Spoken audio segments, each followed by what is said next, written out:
할렐루야, 할렐루야. 주의 은혜와 사랑이 오늘 이 귀한 시간 여러분과 함께 하시기를 주님의 이름으로 축복합니다. 우리 옆에 분들에게 한번 축복합니다. 당신에게 좋은 일이 일어날 것입니다. 그 고백대로 이루어지기를 간절히 소망합니다. 주께서 그 마음을 열어라고 하는 말씀으로 함께 은혜 받고자 합니다. 제가 첫 목회지에 부임했던 날짜가 2001년도 7월 21일로 기억합니다. 날은 토요일이었고요. 그 다음 날이 주일이었습니다. 그래서 이제 토요일 날 제가 부임을 하고 준비를 하면서 이제 기대가 되는 거예요. 내일 주일인데 교회 학교 또 낮 예배 참 기대가 돼요. 그 주일날 아침이 됐습니다. 주일날 아침이 돼서 조그마한 교육관 옆을 지나서 교회를 들어갔어요. 교회가 멀지도 않아요. 바로 교회에 사택 붙어 있으니까. 교회를 이렇게 들어가는데 집사님 한 분이 마당을 이렇게 청소를 하고 있는 거예요. 시간이 9시가 거의 다 됐습니다. 제가 그분에게 여쭤봤어요. 집사님, 교회 학교 9시 맞죠? 그래. 근데 그분이 예, 아닙니다. 뭐 대답도 없이 저를 쓱 보더니 그냥 웃는 거예요. 그러더니 청소를 열심히 합니다. 저 양반이 아침부터 왜 웃나 몰랐어요. 근데 보니까 그분이 웃다가 하는 말이 그거예요. 목사님, 교회 학교가 없어진 지가 언젠데요? 그러더라고요. 깜짝 놀라지. 교회 학교가 없어졌다는 이야기를 듣고요. 근데 교회 학교가 없어질 수밖에 없었던 게 교회가 담임 목사가 거의 한 1년 가까이를 공백 기간이었습니다. 그러다 보니까 또 그 전에 어려움이 있고 교회가 여러 가지 일들이 있어서 여기저기 다 떠나가게 되고 또 아이들을 가르친 교사도 없게 되고 그러니까 자연스럽게 교회 학교가 없어진 거예요. 저는 그걸 몰랐죠. 모르는 상태에서 왔는데 참 난감했죠. 그래도 예배는 드려야 되겠다. 누가 왔을까 하고 보니까 문을 열고 들어가니까 두 학생이 앉아 있는 거예요. 없어졌는데 두 사람이 앉아 있었어요. 뭐 별 놀랄 것도 없습니다. 저희 집 딸들입니다. 저희 두 딸이 거기에 이렇게 앉아가지고 예배 드릴 준비를 하고 있는 거예요. 제가 그걸 보면서 얼마나 한숨이 나겠습니까? 그 바로 전주까지 거의 200명 가까운 아이들과 부흥하고 또 그 아이들과 함께 예배를 드렸던 그 경험이 있고 뜨거움이 있는데 그 다음 주 돼서 문을 딱 열고니까 둘이 앉아가지고 쎄쎄쎄 하고 있으니 이거 기운이 안 나는 거예요. 그래서 제가 제 나름대로 정말 성의 없이 예배를 드렸어요. 전 그렇게 예배를 드리지 않는데 너무 힘이 나지 않으니까 성의 없이 대충 뭐 저를 존경하지도 않는 두 아이를 앉혀놓고 막 이런저런 이야기하고 돼서 들어가. 그래서 저도 이제 빨리 끝내고 낮 예배 하려고 딱 돌아서는데 갑자기 뒤통수에서 목소리가 들려지는 거예요. 그러니까 생생하게 목소리가 들려지기를 너 그걸 지금 예배라고 드리고 있어? 그래요. 그래서 저는 누가 이야기한 줄 알고 깜짝 놀라서 뒤를 돌아봤는데 아무도 없는 거예요. 하나님께서 마음속으로 깨닫게 하는 거예요. 너 그걸 지금 예배라고 드리고 앉아 있는 거야. 그게 예배야? 너 그런 식으로 예배 드려? 그래서 제가 깜짝 놀란 거예요. 하나님 죄송합니다. 잘못했습니다. 그리고 전도를 나갔어요. 전도를 나가서 열심히 전도를 했습니다. 근데 아이들이 안 오는 거예요. 갈게요, 올게요, 내일 분명히 갑니다. 근데 안 와요. 속으로 또 말하죠. 이런 배신자들 말이야. 의리도 없이. 또 갑니다. 또 전도합니다. 한 4주 5주를 그렇게 해도 안 와요. 그러더니 어느 날 실망을 하고 이제 예배 시간이 다 돼서 혹여나 하고 교회 이렇게 골목에 나와 있는데 저쪽 끝에서 한 여학생이 걸어오는 거예요. 근데 여기저기 두리번거리면서 걸어오는 거예요. 그러더니 점점 제 앞으로 옵니다. 그러더니 저를 딱 보더니 어제 그 아저씨다 그러는 거예요. 뭐 애들이 목사님이라는 거 모르죠. 어제 그 아저씨다 그래요. 지금은 토요일날 학교 안 가지만 그 당시에는 토요일날 학교를 갔죠. 그래서 학교에서 전도할 때에 이 아이가 저를 본 거예요. 그래서 이 아이가 동네 아이인 줄 알았는데 동네 아이가 아니라 버스를 타고 교회를 온 거예요. 읍내 바깥에 있는 지역에서 사는 아이인데 하루에 몇 번 없는 버스를 타고 그 아침에 아침도 안 먹고 약속을 지키러 찾아온 거예요. 그리고 어딘지를 모르니까 구석구석 골목골목 보다가 저를 만난 거예요. 얼마나 반가웠겠어요. 그래서 그 아이하고 만나면서 그냥 막 다 쏟아붓는 거예요. 우리 애들도 놀랬을 거예요. 우리 아버지가 이런 열정을 막 열정으로 쏟아붓고. 근데 그 다음 주가 됐는데 동생을 데리고 오는 거예요. 또 옆집 애들 데리는 거예요. 그렇게 예배를 드리니까 근 1년도 안 돼서 아무도 없던 그 예배당이 아이들로 꽉 차기 시작한 거예요. 얼마나 감사합니까? 비록 시작은 초라했지만 맡겨진 사역이 실망하지 않고 하나님 앞에 충실할 때에 하나님께서 하나님의 손길로 함께 하신다는 것을 경험하는 그런 시간이었습니다. 여러분, 바나바와 헤어진 바울은요, 신라와 함께 전도 여행을 갑니다. 그러나 그 무거운 마음을 하나님께서는 기억하시고 두아디라라고 하는 곳에서 디모데를 만나게 하십니다. 그리고 위로를 받게 하십니다. 바울아, 내가 너와 함께한다. 거기서 힘을 얻은 바울은요, 큰 꿈을 꾸게 됩니다. 내가 다녔던 곳만 아니라 이제 주를 위하여 더 큰 꿈을 꾸고 더 복음을 증거해야 되겠다는 마음을 갖게 되고, 지금의 터키죠, 이 소아시아 서쪽 지역을 이제 전도하려고 하는 큰 꿈을 그리기 시작합니다. 그리고 그가 가장 먼저 아시아 쪽으로 복음을 증거하려고 떠나가기 시작합니다. 근데 문제는 뭐냐? 그 길을 성령께서 허락하지 않으시고 닫으셨다는 거예요. 오늘 우리가 읽지 않았지만 본문의 6절의 말씀에 이렇게 이야기합니다. 제가 6절을 읽어드립니다. 성령이 아시아에서 말씀을 전하지 못하게 하시거늘 그들이 부르기아와 갈라디아 땅으로 다녀가. 성령이 막으셨다. 여러분, 의외죠. 내가 뭔가를 하려고 하는데 성령이 막으시는 거예요. 정확한 표현은 성령이 막으신 게 아니라 다른 쪽으로 인도하신 거예요. 우리의 입장에서는 성령이 막으셨다라고 보지만 실질적으로 보면 성령이 다른 쪽으로 인도하시고 이끌어 가심을 볼 수가 있습니다. 자, 그래서 아시아에서 못하게 되고 부르기아 갈라디아 땅으로 갑니다. 그리고 무시아 앞에 이르러서 비두니아로 가려고 합니다. 근데 더 놀라운 것은 뭐냐? 비두니아로 가려고 하다 보니까 이번엔 예수의 영이 막으시는 거예요. 7절입니다. 마저 제가 읽습니다. 무시아 앞에 이르러 비두니아로 가고자 예스되 예수의 영이 허락하지 아니하시는지라. 아니, 6절에서는 성령이 막으시고 7절에서는 예수의 영이 막으시고, 그러니까 바리케이트를 치는 거예요. 그러니까 나도 모르게 계속 다른 곳으로 옮겨갑니다. 결국 아시아에서 비두니아로 옮겨갑니다. 또 거기에서 어디로 갑니까? 무시아로 가는 거예요. 무시아에서 비두니아로, 다시 드로아로 내려가기 시작하는 거예요. 그러면서 어디로 갈까 고민할 거예요. 기도할 거예요. 근데 그 밤에 환상이 보이기 시작하는 거예요. 바울 앞에 펼쳐지는 환상은 간단합니다. 그 지역 넘어서 있는 유럽이라고 하는 저 마케도니아, 빌립보라고 하는 그 마케도니아에서 한 사람이 손을 들고 바울을 부르는 거예요. 그게 뚜렷하게 들리는 거예요. 제가 아이들을 가르치고 돌아설 때에 너 그걸 예배라고 드려. 저는 지금도 그 목소리가 뚜렷하게 들리는 거예요. 그 환상이 확실하게 보이면서 뭐라 합니까? 건너와서 우리를 도와주세요. 건너와서 우리를 도와주세요. 그때 바울이 깨닫습니다. 이건 하나님의 인도하심이구나.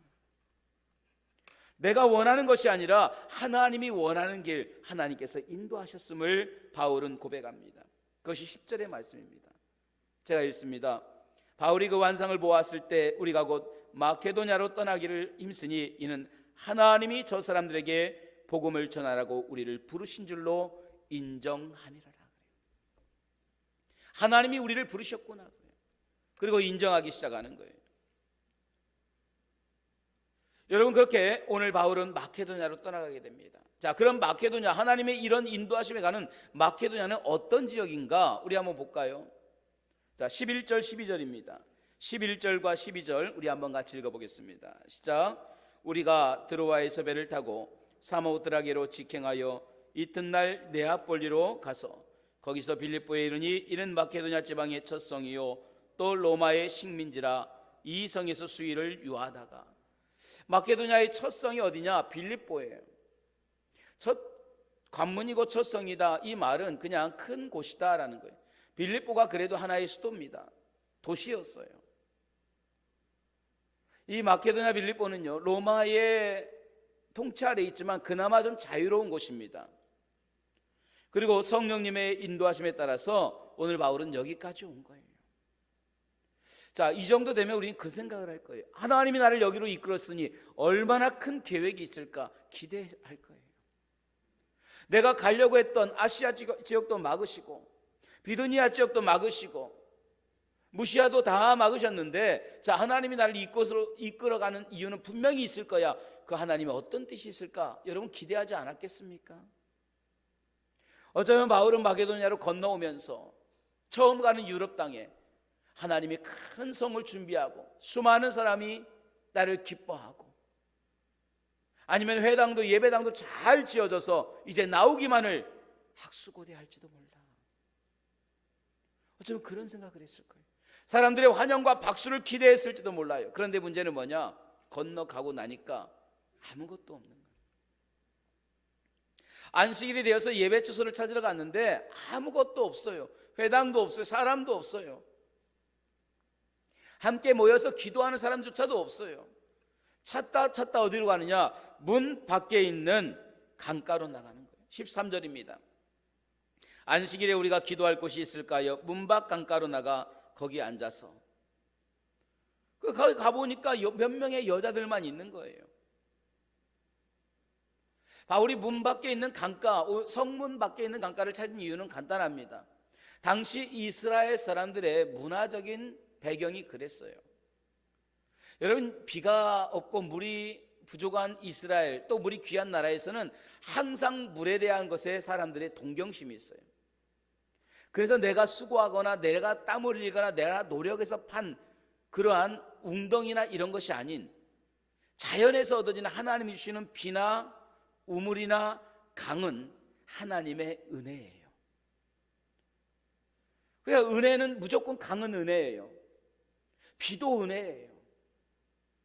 이른 비와 늦은 비도 하나님이 부어주시고, 사막과 같은 곳에 이런 모든 것들은 하나님의 은혜예요. 그러니까 바울이 찾은 것은 단지 강이 아니라 하나님의 은혜가 흐르는 장소를 찾아간 거예요. 거기 가보니까 몇 명의 여자들이 나와 있어요. 마침 그래도 그들에게 복음을 전하기 시작합니다. 그들에게 예수를 말하기 시작합니다. 때마침 거기에 하나님을 알고 있던 루디아라는 여인이 있었어요. 그런데 바울이 말씀을 전할 때에 하나님이 그 마음을 열어주기 시작하셨고 그가 예수를 믿기 시작하는 거예요. 그러면서 바울 일행을 자기 집으로 데려가게 됐고 함께 세례를 받습니다. 바로 그 집에서 유럽 최초의 교회가 시작되는 거예요. 저는 이 과정에서 그런 생각을 해봤습니다. 여러분, 바울은 지금 성령의 강력한 인도하심에 따라 여기까지 온 거예요. 내가 원해서 온 것도 아니에요. 내가 바래서 온 것도 아니에요. 그저 성령이 이끌어 가신 거예요. 어쩔 수 없이 여기까지 왔을 수 있어요. 자, 이렇게 성령이 나를 이끌어 갔다면 뭔가 성령의 특별한 계획이 있고 이벤트가 있다고 생각할 수도 있어요. 그런데 가보니까 아무것도 없어요. 맨바닥입니다. 큰 성도 아닙니다. 예배당도 아닙니다. 그저 강가에 흐르는 강 옆에서 자기들 몇 사람만 모여서 예배를 드려야 되는 그런 상황이에요. 구름대와 같이 환영하는 사람도 아닙니다. 그저 강가에 앉아서 이야기하는 몇 사람의 여인들밖에 없었던 거예요. 얼마나 초라할까요? 얼마나 실망할까요? 하나님, 내가 주를 위하여 열심히 했잖아요. 내가 주를 위하여 땀 흘리며 했잖아요. 하나님에 대한 그 사랑 때문에 여기까지 왔잖아요. 하고 싶은 것도 다 포기하고 주님 인도하는 대로 왔잖아요. 그런데 아무것도 없어요. 내가 가고자 하는 것들을 막았다면 주님이 뭔가를 더 좋은 것들로 나를 위하여 준비해 주실 거라고 나는 믿었는데 와보니까 벌판이에요. 교회도 없어요. 사람도 없어요. 아무것도 없어요. 주님, 나 어떡합니까? 저한테 왜 이러세요? 여러분, 원망하지 않겠습니까? 실망하지 않았겠습니까? 주님, 저는 그런 기도했어요. 교회 학교 아이들을 위해서 저 정말 열심히 했어요. 눈만 뜨면, 눈만 감으면 항상 거기에 대한 생각만 했어요.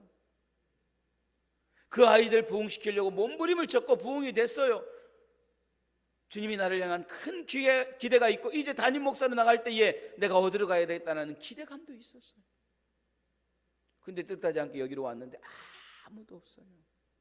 교회 학교가 폐쇄된 지 벌써 1년이 가깝습니다. 사람이 없습니다. 아무도 없습니다. 주님, 저한테 왜 이러세요? 우리 원망할 수도 있잖아요. 근데 바울은 그렇게 하지 않았어요. 회당이 없어도 괜찮아요. 그는 문 밖에 있는 강가를 찾아갔습니다. 사람이 없어도 괜찮아요. 그는 몇 사람이 모인 사람들에게 예수를 온 마음을 다하여 증거했습니다. 놀랍게도 하나님께서 그런 바울을 통하여서 그들이 하나님을 알게 하시고 그 초라한 모임을 통하여 세계 기독교 역사에 선교의 문을 본격적으로 열기 시작했다는 거예요. 여러분, 유럽과 세계 기독교 역사의 시작점은 화려한 성당이 아니라 강물이 흐르는 조그만 강가에서 시작됐다는 거예요. 하나님의 놀라운 역사의 시작은 구름대와 같은 수많은 군중이 아니라 그저 모여든 몇 사람의 여인을 통해서 이 땅의 기독교가, 유럽의 기독교가 번져나가기 시작했다는 거예요. 우리가 하나님이 맡겨준 일에 최선을 다할 때 실망하지 않고 원망하지 않고 내게 주신 이 사역에서 최선을 다할 때 하나님은 이 놀라운 일들을 이루어 가실 줄로 믿습니다. 할렐루야. 저는 오늘 저와 여러분이 만난 이 자리, 우리가 함께 선 이 자리가 하나님께서 인도하시고 이끌어 가신 놀라운 계획한 자리임을 고백합니다. 우리가 선 이곳에서 우리가 최선을 다할 때에 하나님께서는 우리가 알지 못하고 생각지 못한 놀라운 하나님의 방법으로 그 길을 이끌어 가실 줄로 믿습니다. 할렐루야. 얼마나 감사해요. 그 많은 모여든 여인들이 뭘 알아듣겠나 싶었어요. 그런데 놀라운 것은 그 중에 루디아라고 하는 여인을 하나님이 만나게 하신 거예요. 여러분 보세요. 14절입니다. 두아디라시아에 있는 자색 옷감 장사로서 하나님을 섬기는 루디아라고 하는 여자가 말을 듣고 있을 때, 왜 이 여자가 여기 있었는지 몰라요.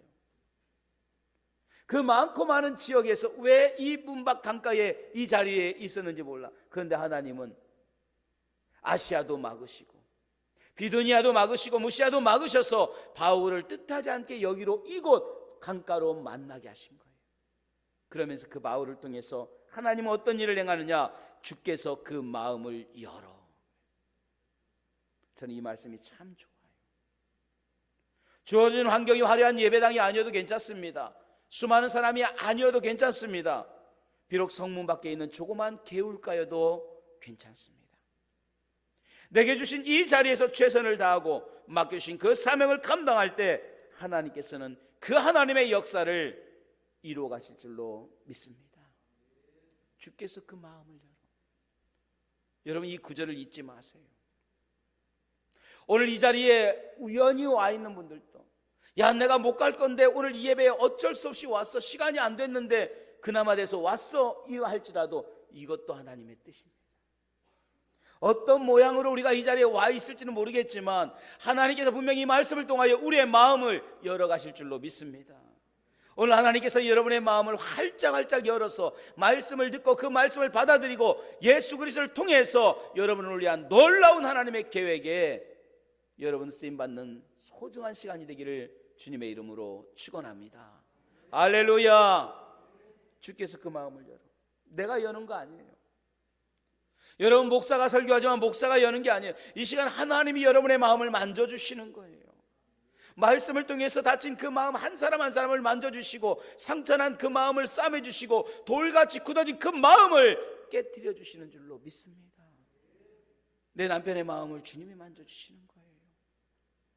하나님이 은혜도 주시고 감동도 주시고 딱딱하게 굳어진 그 마음을 만져줘서 보들보들하게 만들어주시는 거예요. 오늘 루디아의 마음을 열어주셨던 것처럼 주께서 내 마음을 활짝 열어주시기를 간절히 소망합니다. 다친 여러분의 가족들, 자녀들, 특별히 남편, 믿지 않는 수많은 이웃들, 형제들, 그 마음을 성령께서 여러분이 기도하고 여러분이 하나님 앞에 엎드릴 때마다 활짝 열어주시기를 간절히 원합니다. 할렐루야. 어느 은퇴하신 목사님께서 하신 이야기가 기억이 나요. 이 목사님이 신학교 교수 시절에 어느 날 전도사 한 분이 이렇게 온 거예요. 들어온 지 얼마 안 된 전도사인데 그분이 자기의 성장에 대한 이야기를 하고 최근에 자기에게 있었던 그 영적 경험을 이야기할 때 같이 울은 거예요. 그러면서 그분이 이야기하시기를 이 전도사님이 참 어렵게 성장한 거예요. 그 아버지가 매일 술 드시고 와서 가정에 있는 기물들을 다 때린 거예요. 그리고 어머니하고 그렇게 셋이 살았는데 그냥 그렇게 아버지가 어머니를 못 살게 굴고 돈을 가져가서 도박을 하고 노름을 하고 딴살림을 차리고, 그러니까 너무너무 속이 상한 거예요. 너무너무 힘든 거예요. 아버지가 뭔가를 벌어와가지고 같이 살아가야 되는데 그것도 아니고 오히려 딴살림을 또 차리고 오지도 않아요. 그 돈만 떨어지면 와가지고 돈 달라고 하고 돈 없다고 하면은 다 부시고 소리 지르고. 그러니까 이 학생 이 어린 나이에도 이게 울분이 찬 거예요. 그러다가 초등학교 5학년 때쯤 됐을까? 참다가 아버지에게 한마디 했다면, 아빠, 왜 아빠는 우리를 돌보지도 않고 왜 아빠는 우리에게 이렇게 하냐고. 무슨 책임이 있다고, 아빠가 무슨 뭐가 있다고 권리가 있다고 우리에서 이렇게 하냐고 막 아버지에게 대들었다가 그날 정신이 없을 정도로 맞은 거예요. 그 어린 나이에 아버지가 때리니까 맞을 수밖에 없죠. 혼절할 정도로 쓰러져 있는데 너무너무 화가 나더래. 내가 힘이 없어가지고 내가 이렇게 맞았다고 막 울분이 찬 거예요. 그렇게 성장을 하면서 아버지에 대해서 나는 아빠가 이제 없어, 나는 아버지는 죽었어, 딱 마음에 닫아버린 거예요. 아버지에 대한 모든 마음이 닫히기 시작하고 더 이상 아버지를 쳐다보지도 않아요. 그렇게 대학에 들어가게 됐고 거기에서 또 친구들을 통해서 교회를 가게 되고 예수님을 만난 거예요. 그 예수님을 만나고 나니까 너무 좋은 거예요. 그러다가 은혜를 받게 되고 신학교에 들어가게 됐어요. 그렇게 들어갔는데 여전히 마음 한쪽에 무거운 거예요. 왜? 원수도 사랑해야 되는데 하물며 내가 내 아버지를 이렇게 미워하고 있는데 근데 용서는 안 돼. 가끔 시골에 내려갔는데 이제 나이 드시고 연로한 아버지가 딴 살림 하시다가 결국 갈 곳 없으니까 다시 집으로 온 거예요. 초라하게 앉아있는 모습을 보면 불쌍하기도 하고 성질도 나더래요. 젊었을 때는 말이야, 우리를 이렇게 하더니. 근데 그 아버지를 쳐다보지도 않아요.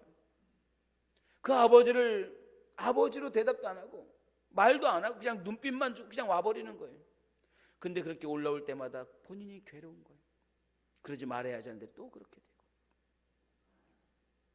어느 날 기도하는데 이 문제를 놓고 계속 기도하는데도 무거운 거예요. 근데 어느 순간 머리에 환상이 보이기 시작해요. 눈앞에 환상이 활짝 펴지는데 피 묻은 주님께서 그 손과 발에 피 흘리시는 예수님께서 이 전도사님을 바라보시는 거예요. 그러면서 이런 말씀을 하시는 거예요.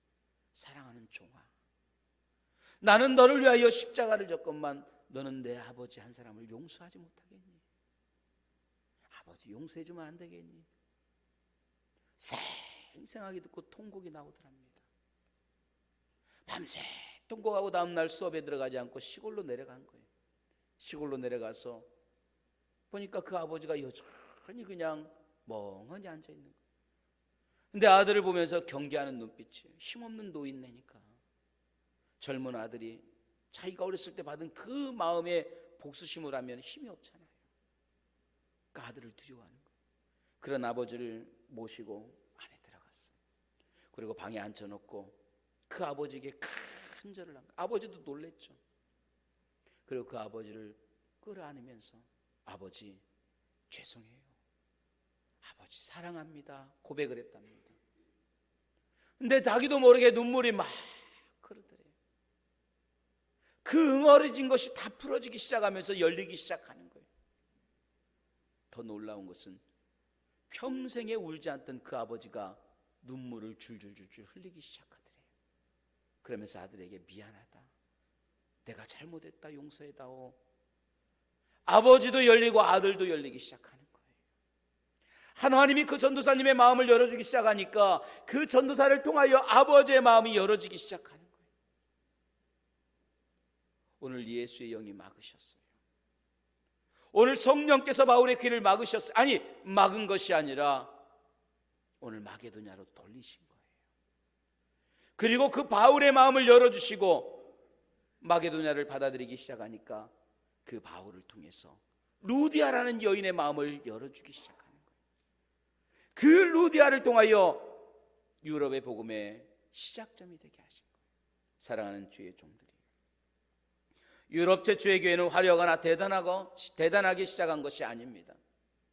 그저 문 밖에 있는 조그마한 강가에서 하나님께서 한 여인의 마음을 열어주심으로 예배가 시작되고 기도가 시작되고 선교가 시작된 거예요. 오늘 저는 여러분의 가정에, 아니 여러분 먼저 여러분의 마음을 하나님이 열어주시기를 원합니다. 혹여나 누군가에 대한 안 좋은 기억이 있다면, 아픔이 있다면, 돌같이 굳어졌다면, 딱딱해졌다면 오늘 예수께서 성령의 은혜로 우리의 마음을 열어주심으로 내가 깨지고 부서지고, 나로 인하여 내 가정이 그렇게 내가 원수와 같이 보던 그 사람의 마음이 열려짐으로 기도가 거기서 시작되고, 예배가 거기서 시작되고, 하나님의 선교가 거기서 시작되기를 주님의 이름으로 축원합니다. 이런 하나님의 열어주심의 은혜가 여러분과 가정에 또 함께하는 모든 분들에게 함께 하시기를 주님의 이름으로 축원합니다. 할렐루야. 기도하겠습니다.